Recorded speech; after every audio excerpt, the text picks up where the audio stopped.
Welcome to My MMJ Doctor, where you can apply for your medical marijuana card in just a few simple steps 100% online. My MMJ Doctor.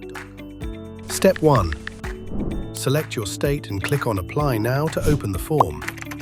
Enter your full name, email address, and phone number to get started. Then choose your visit type and preferred consultation time, and proceed with the payment. To upload of ID.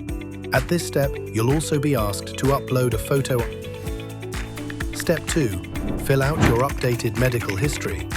This includes your current address, gender, date of birth, height and weight, and your qualifying medical condition, like anxiety, chronic pain, arthritis, or insomnia.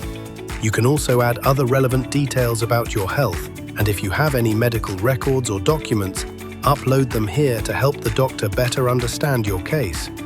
Step 3. Once you've submitted the form, your video consultation with a licensed doctor will be scheduled. It's quick, usually just 5 to 10 minutes. If you're approved, your digital MMJ certification will be sent to your email or available in your dashboard, typically within an hour. Your MMJ card gives you legal access to medical cannabis, helps you manage symptoms naturally, and often saves you money on purchases. So why wait? Apply for your medical marijuana card today, safely, easily, and entirely online. Only at www.mymmjdoctor.com.